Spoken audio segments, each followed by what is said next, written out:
함께 보실 하나님의 말씀은 구약성경 이사야 12장 1절부터 6절까지의 말씀입니다. 그날에 내가 말하기를 여호와여 주께서 전에는 내게 노하셨사오나 이제는 주의 진노가 돌아섰고 또 주께서 나를 안위하시오니 내가 주께 감사하겠나이다 할 것이니라. 보라 하나님은 나의 구원이시라. 내가 신뢰하고 두려움이 없으리니 주 여호와는 나의 힘이시며 나의 노래시며 나의 구원이심이라. 그러므로 너희가 기쁨으로 구원의 우물들에서 물을 기르리로다. 그날에 또 너희가 말하기를 여호와께 감사하라. 그의 이름을 부르며 그의 행하심을 만국 중에 선포하며 그의 이름이 높다 하라. 여호와를 찬송할 것은 극히 아름다운 일을 하셨음이니 이를 온 땅에 알게 할지어다. 함께 읽습니다. 시온의 주민아 소리 높여 부르라. 이스라엘의 거룩하신 이가 너희 중에서 크심이니라 할 것이니라. 아멘. 우리 인간은 본시 사실 감사와는 거리가 먼 존재라고 해야 옳을 것입니다. 죄로 부패한 본성을 지닌 우리는 그대로 내버려 두면 감사하는 쪽으로 자꾸 가는 것이 아니라 정반대 방향으로 갑니다. 우리는 감사에는 인색하고 빨리 오히려 불평과 불만 쪽으로 향하는 경향이 있지요. 우리 하나님의 자녀들은 다르고 달라야 하고 또 다를 수 있습니다. 그렇게 되기 위해서는 우리는 스스로에게 감사의 제목들을 자꾸 상기시키며 사는 것이 현명하지요. 우리가 찾아보면은 얼마나 많은 그러한 감사해야 될 점들이 있는지 사방에 널렸다고 할 수 있겠습니다. 가까이 나로부터 시작을 하면 예를 들어서 내가 하고 있는 사업이 잘 되어서 매출이 날로 늘어나고 있다.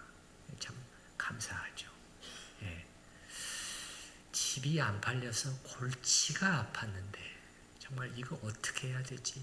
기도하고 했는데 팔렸습니다. 갑자기. 예, 감사가 나오죠.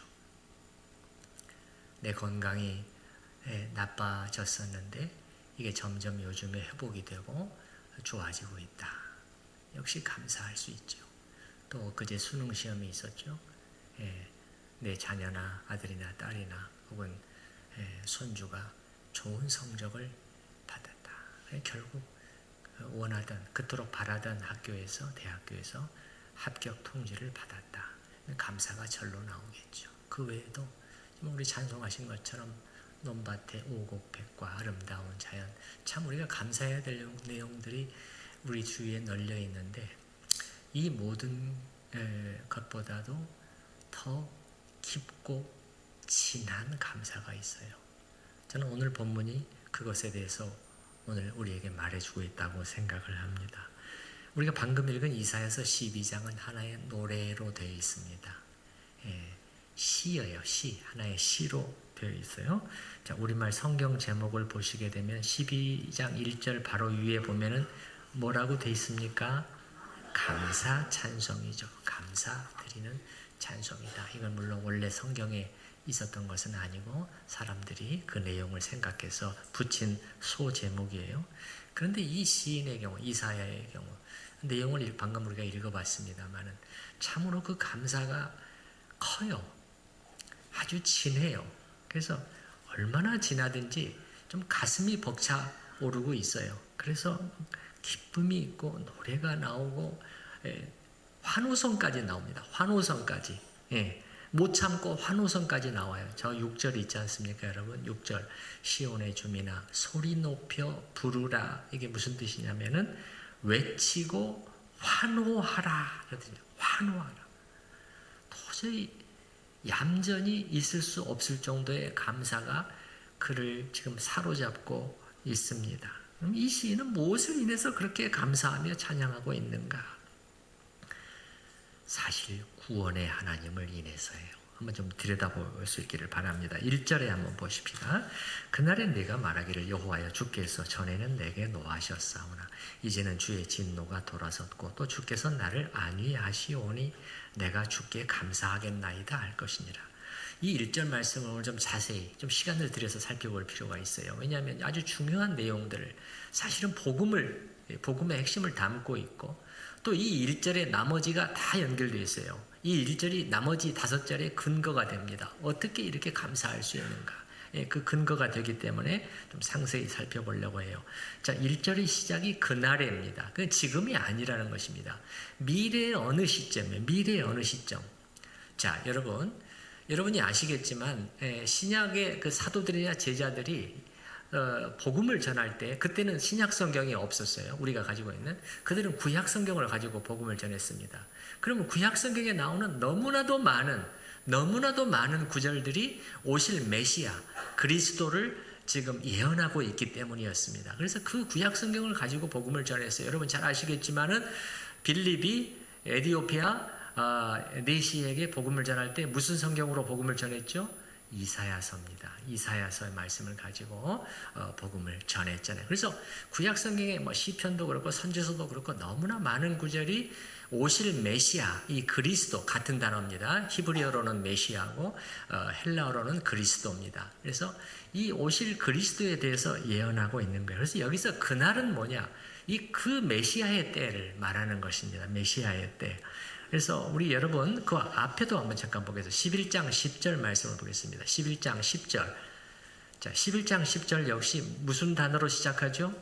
그날입니다. 이게 메시아의 때입니다. 그 다음에는 이새의 뿌리에서 한 싹이 나서 만민의 기치로 설 것이요.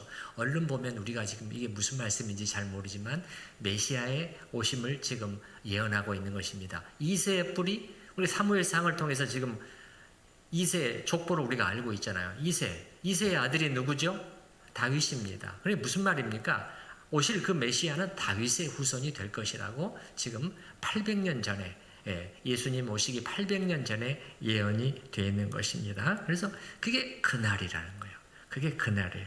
그래서 우리 12장으로 다시 돌아와서 그러면 이 그날에 1절에 그날에 무슨 일이 있을 것인가 했을 때 크게 2가지를 말씀하고 있네요. 거기 보시면 그날에 내가 말하기를 여호와여 주께서 전에는 내게 노하셨사오나 이제는 주의 진노가 돌아섰고.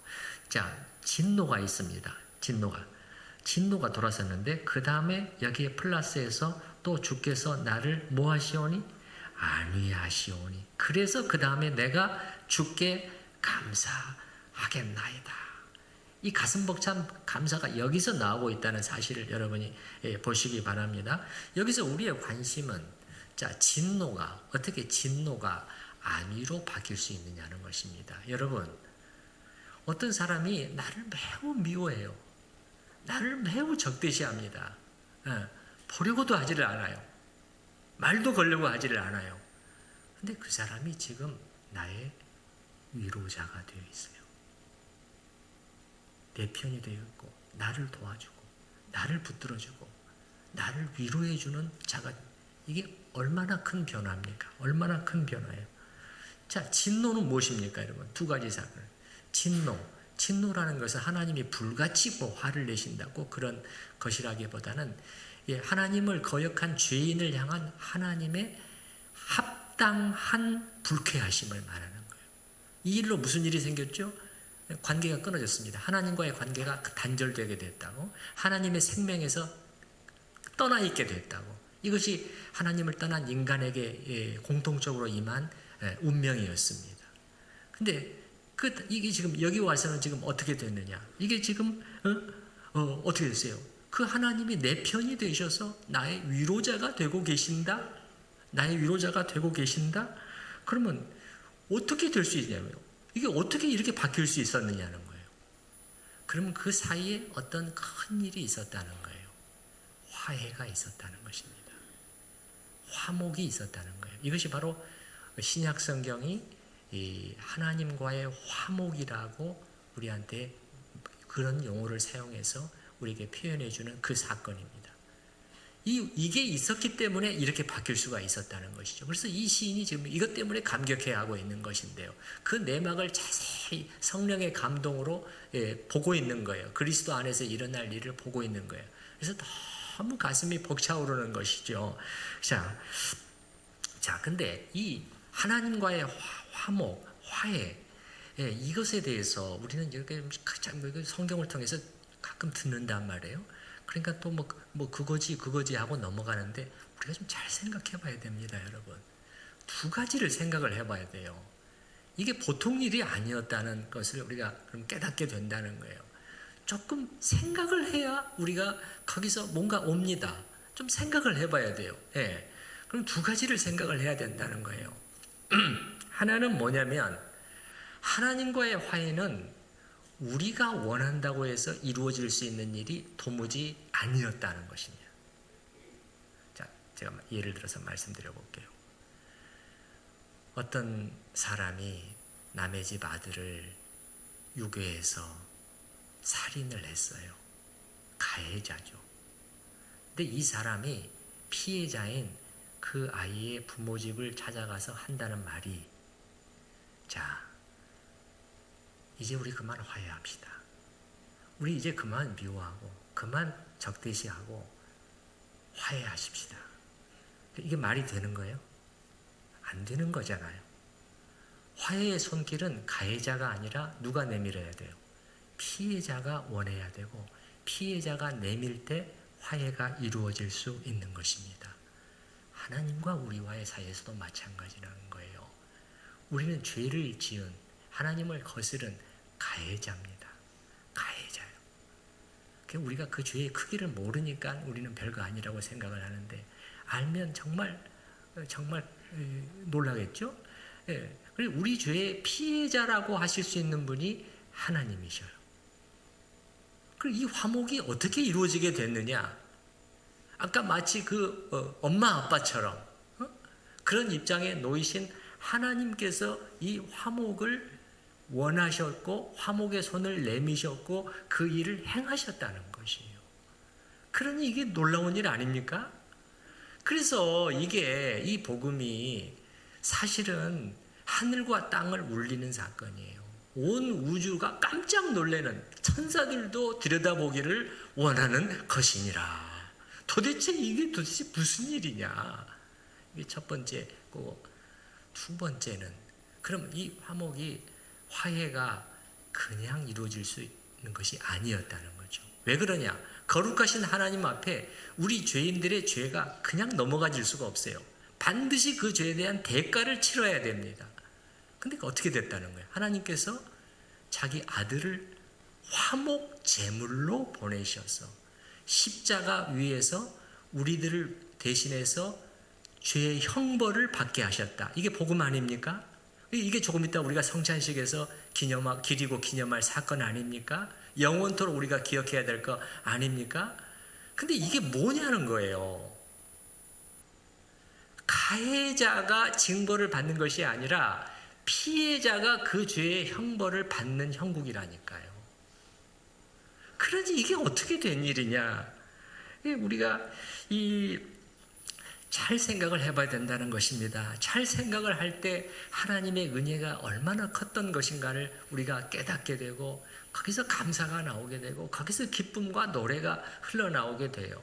우리는 그거는 별거 아니니까 생각을 하지 않으니까 그러니까 그건 별거 아니고 또 뭐 그렇게 다 됐지. 그 다음에 나한테 지금 당장 일어나는 일, 그런 일에 우리가 이렇게 생각을 하고 감사를 했다가 또 못했다가 그렇게 되잖아요.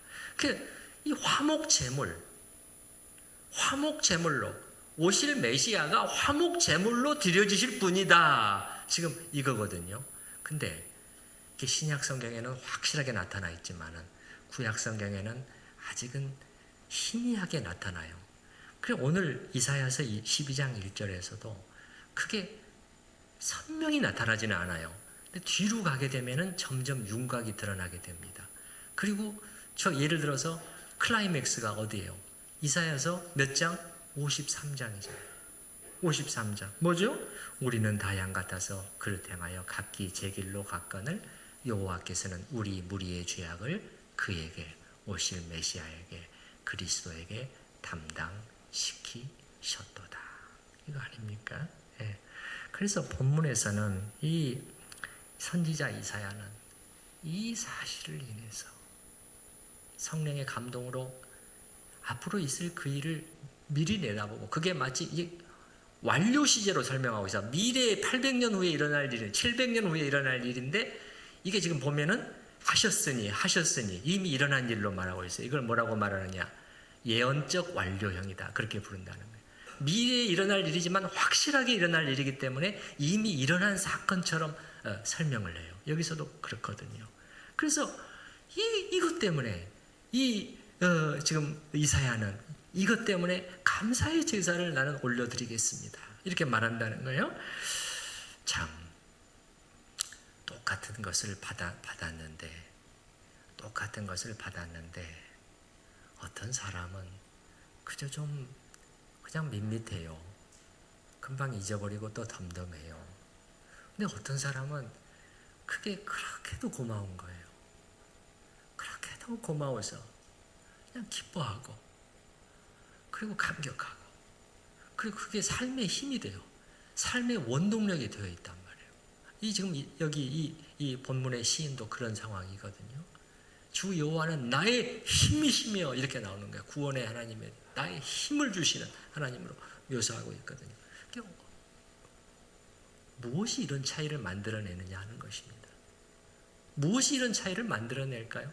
여러분, 두 사람이 똑같이 자기네가 똑같은 잘못을 했는데 두 사람이 똑같이 다 용서를 받았어요.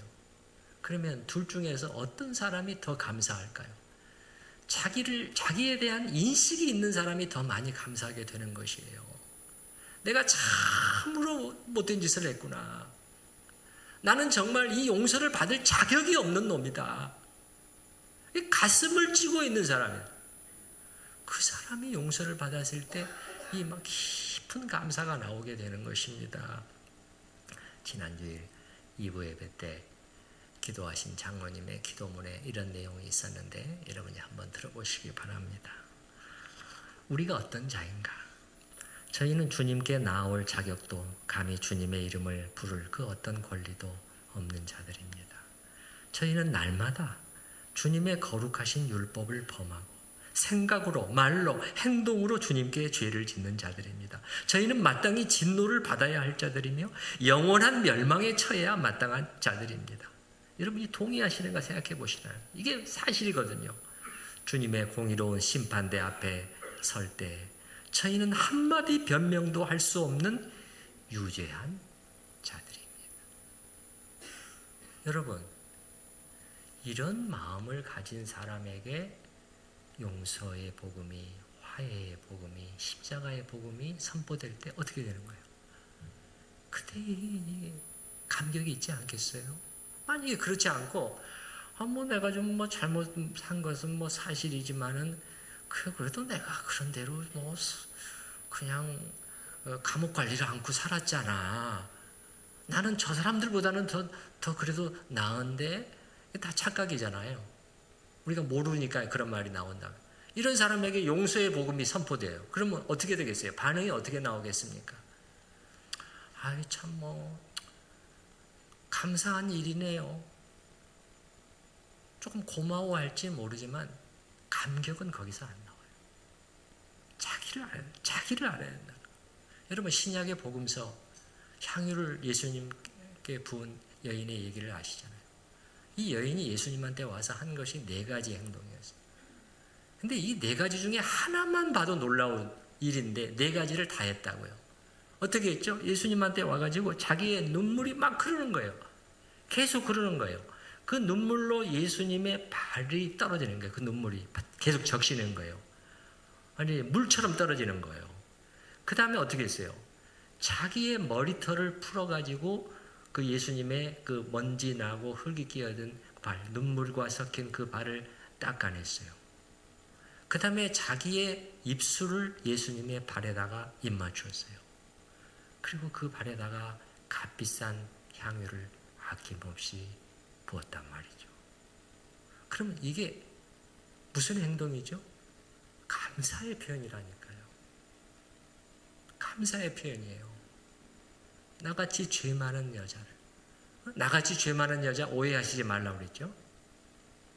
우리도 똑같아요. 다만 그 여인만큼 못 보고 있을 뿐이에요. 여인은 봤어요. 나같이 죄 많은 여자가 온전히 죄 용서함을 받고 이제 하나님과의 적대 관계에 있던 내가 하나님 내 편이 되시고 나의 위로자가 되시고 이런 것을 생각을 하니까 이게 그 감사가 도대체 막을 수가 없는 것이에요. 막을 수가 없으니까 어떻게 하는 것이에요? 이런 행동을 하는 것이에요. 아니, 사람들이 보든 말든 상관하지 않겠다는 것입니다. 누가 뭐라고 하든 상관하지 않겠다는 것이에요. 이게 그냥 죄를 크게 보니까 감사와 사랑이 넘치는 것이죠. 우리는 어느 쪽이냐는 거죠. 어느 쪽이냐는 거죠. 이 예수님께서 이 여인의 행동을 보시면서 사람들 앞에서 하신 말씀이 뭐죠? 많이 용서를 받은 자가 많이 사랑하게 된다. 많이. 이 말은 무슨 뜻이겠어요? 자기의 많은 죄를 보고 본 그 사람이 용서를 받았을 때 많이 사랑하게 된다는 것이에요. 참으로 여인과 같은 그러한 마음이 우리에게 있기를 바랍니다. 이 여인은 그 다음에 어떻게 살았겠어요? 그 외에 무엇이 더 바랄 것이 있었겠습니까? 여러분? 무엇이 더 바랄 것이 있었겠어요? 요즘식으로 말하면은 이런 찬양, 나 같은 죄인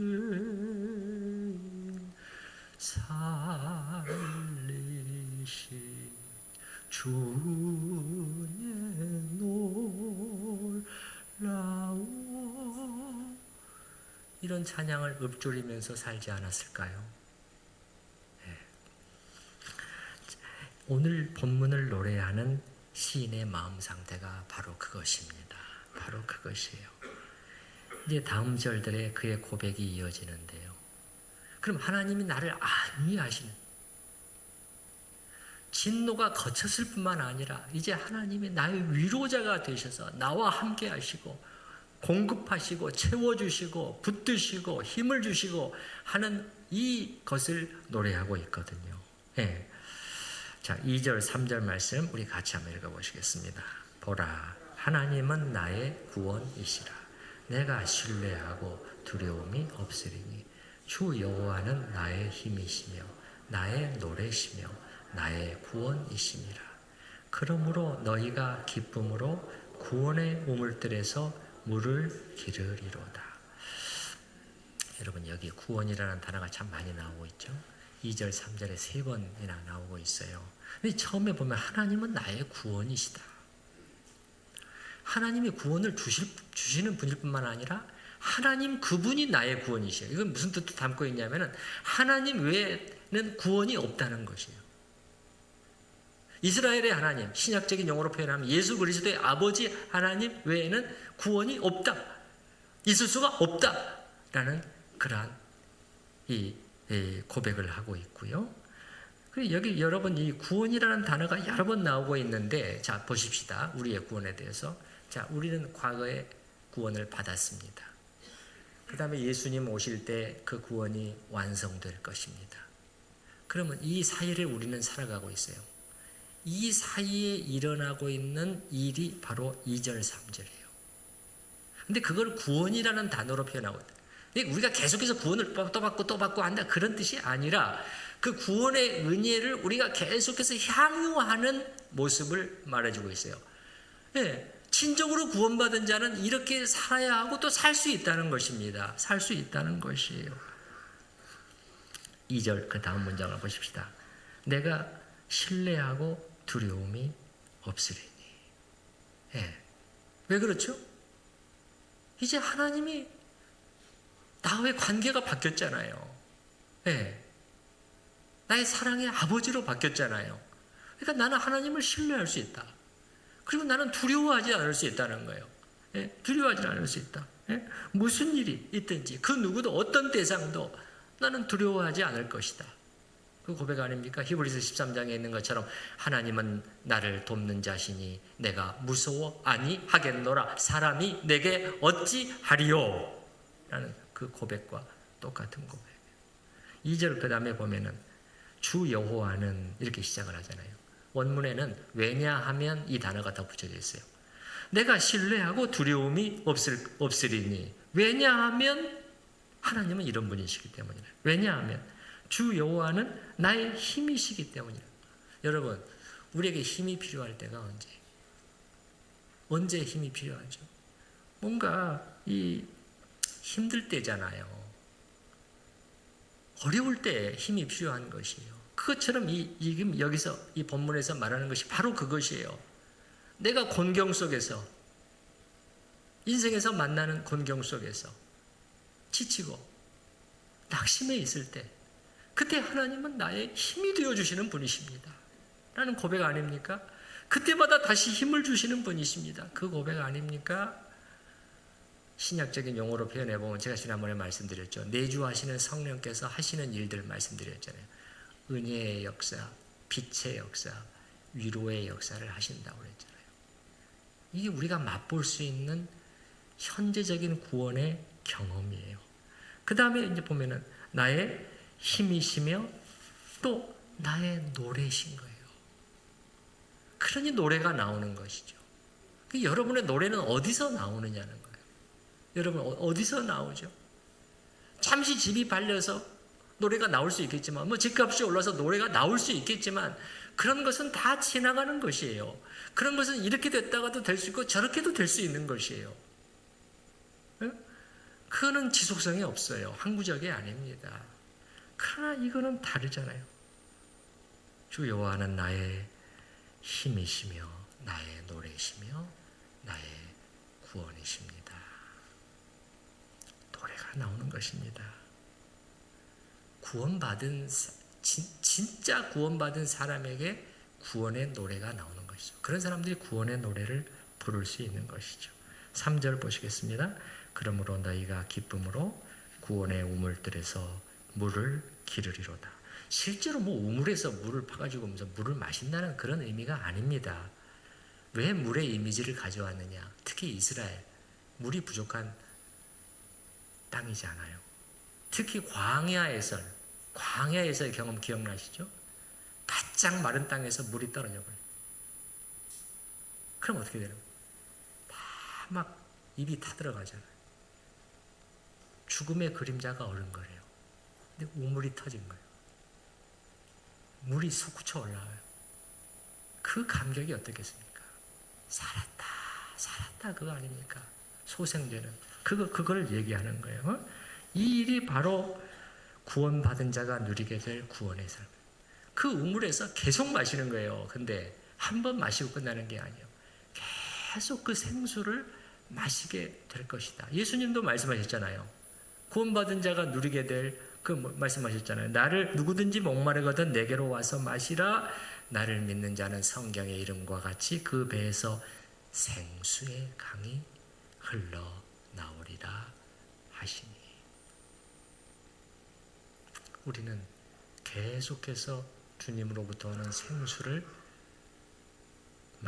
받아 마시고 다시 힘을 내어서 그리고 노래하면서 앞으로 나아갈 수 있는 자들입니다. 이제 4절부터 6절 한번 보시겠습니다. 이제 이 본문의 관점이 바뀌어요. 어디로 바뀌느냐? 만국을 향해요. 온 세상을 향합니다. 그래서 뭐라고 외치느냐?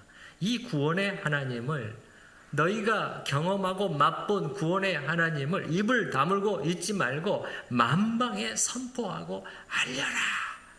그렇게 말하고 있거든요. 자, 4절 5절 읽어볼게요. 그날에 너희가 또 말하기를 여호와께 감사하라. 그의 이름을 부르며 그의 행하심을 어디에? 만국 중에잖아요. 만국 중에 선포. 이거는 이스라엘을 가리키는 것이 아니에요. 둘레 이방 나라 나가서 땅끝까지 온 세계에 선포하며 그의 이름이 높으시다고 말해라. 여호와를 찬송할 것은 극히 아름다운 일을 하셨음이니 이를 역시 온 땅에 알게 할지어다. 그러니까 이렇게 하라는 것이에요, 여러분. 우리 구원 백성들이 말이죠. 중생한 그리스도인들이 이 세상에 우리 둘레 세상이 있잖아요. 이스라엘 이방 민족처럼 화려하고 대단해 보여요. 우리를 잡아당깁니다. 우리를 잡아당겨요. 근데 그쪽으로 끌려가지 말고 어떻게 하라는 거예요? 그들을 이쪽으로 잡아당기라는 것입니다. 이쪽으로 잡아당기라는 거예요. 자부심을 가지고 구원의 하나님을 가지고 구원을 맛보고 경험하고 있는 우리가 왜 그렇게 끌려갈 필요가 있느냐? 세상을 향해서 당당히 말하는 것이지요. 너희는 이 놀라운 구원을 맛보고 있어? 응? 너희 우상이 그렇게 너희를 채워줬어? 자기가 채우심을 받았기 때문에 이렇게 말할 수 있는 거예요. 너희 우상이 너희를 채워주더냐? 못 채워줬잖아. 이렇게 말할 수 있는 거예요. 이스라엘 줄레 이방 백성들이 섬기던 그들의 신, 그들이 너희를 그렇게 해줬어? 오늘날도 마찬가지라고 그랬잖아요. 이 세상 사람들 자기의 우상들을 가지고 있다. 응? 가장 귀하게 자기가 여기는 것들이 있어요. 드러나지 않지만 그게 각 사람의 우상이에요. 세상 사람들이 우상들이 많아요. 에? 그 우상이 당신을 채워줬습니까? 이렇게 말할 수 있는 것이죠. 예. 아니잖아. 여기에 구원이 있어. 이쪽으로 오라고. 이렇게 말하고 있는 것이죠. 이렇게 외치고 전해야 될 사람들은 누구죠? 6절 보시겠습니다. 6절에 시온의 주민아 이렇게 말하고 있어요. 시온은 예루살렘을 가리키는 단어. 여러분이 앞으로 시온이라는 단어가 나오면 예루살렘이다 이렇게 생각을 하시면 돼요. 시온의 주민아 말하고 있는데 이게 복수가 아니라 단수 명사를 사용하고 있거든요. 여성 단수 명사를 사용하고 있어요. 구원의 공동체, 그 주민들이 아니라 주민아 이렇게 단수로 말하고 있어요. 그럼 뭐죠? 그들은 이 구원 신앙으로 똘똘 뭉쳐 있는 하나가 되어 있는 그런 사람들이에요. 그들은 다 출신 배경도 다르고 생각도 다르고 남자 여자 뭐 여러 가지 다 다를 수 있지만은 이거 하나만큼은 분명해요.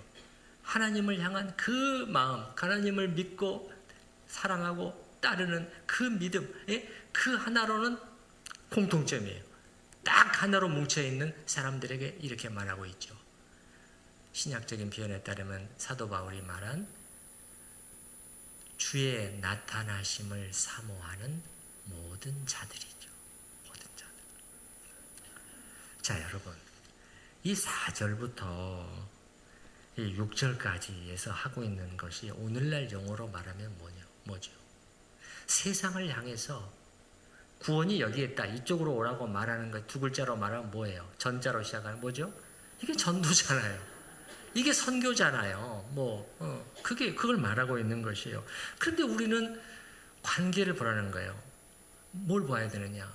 어떻게 해야 오늘날 이 그리스도의 교회에서 전도와 선교가 다시 힘을 얻고 제대로 된 전도와 선교를 할 수 있게 될 것인가? 그걸 오늘 말씀을 통해서 볼 수가 있는데 1절과 3절, 그 다음에 4절부터 6절을 관계를 보시면 알 수가 있어요. 그게 무슨 말이냐? 4절부터 6절이 있으려면 1절부터 3절이 먼저 있어야 된다는 것이에요. 먼저 있어야 돼요.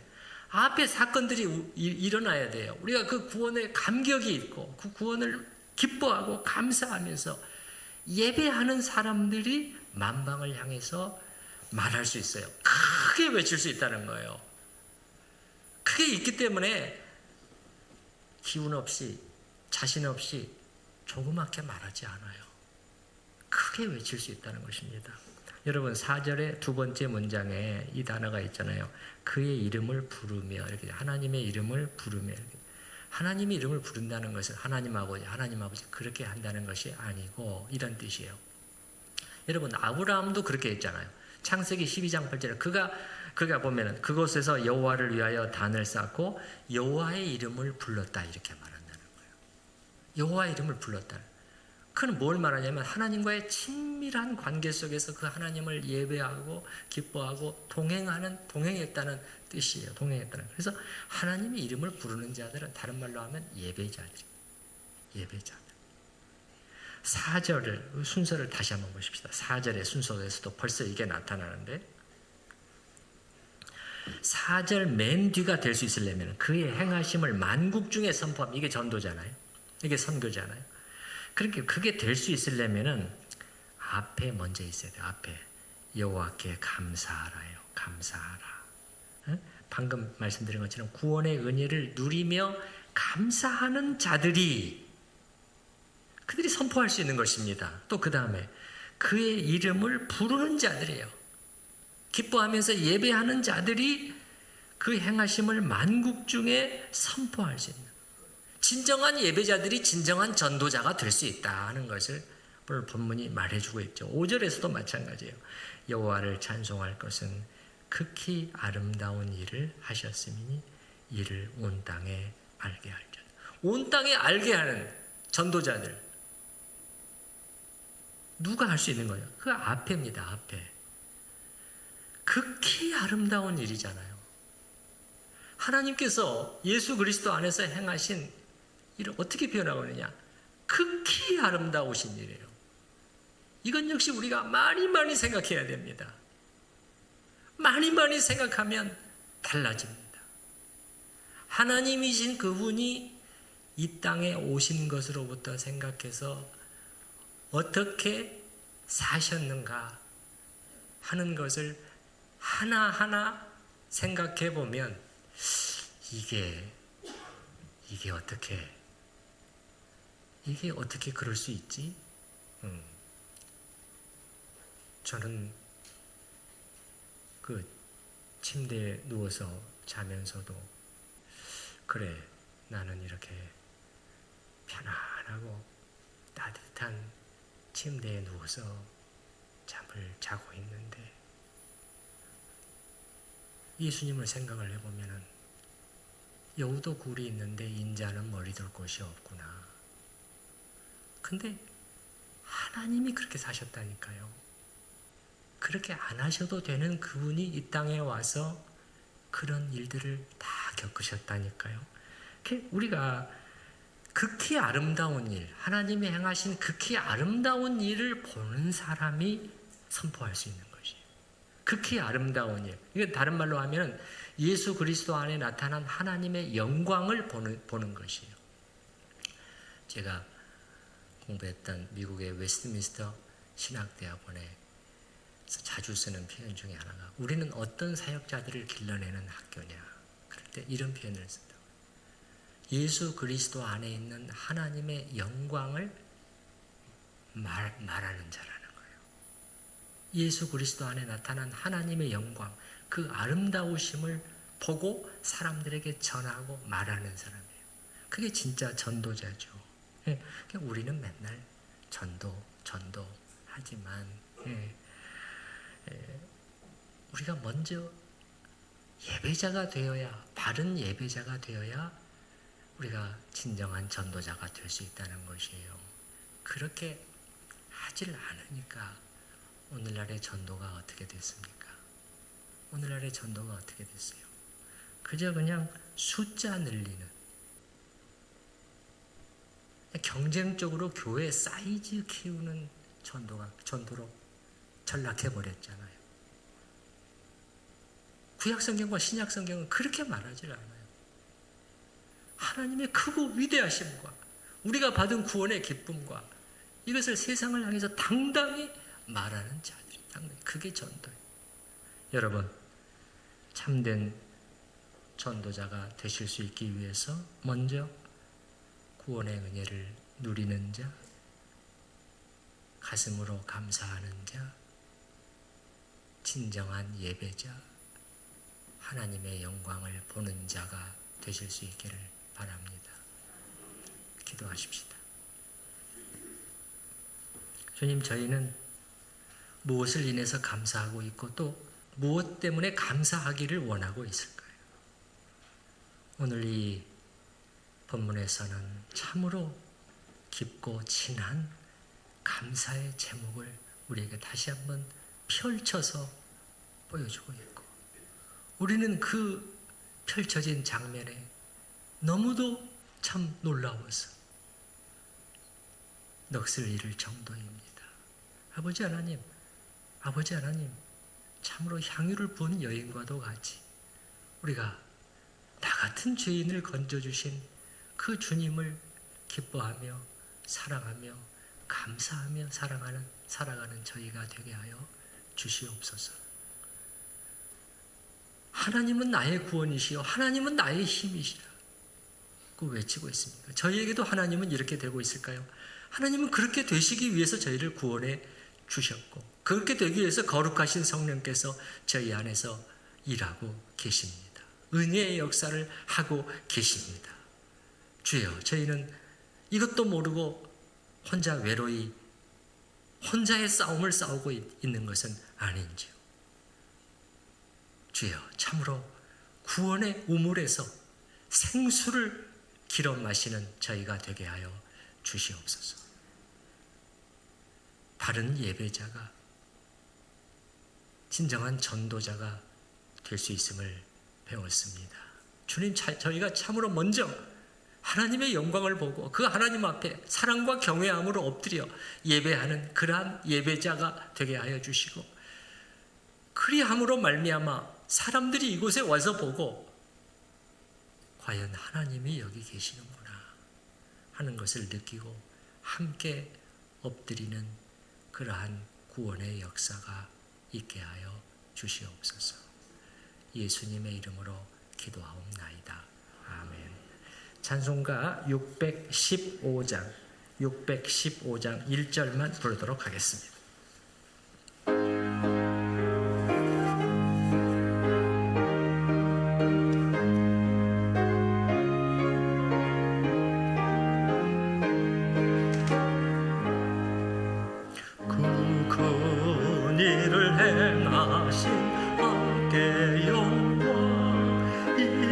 세상을 사랑해 주오셨네.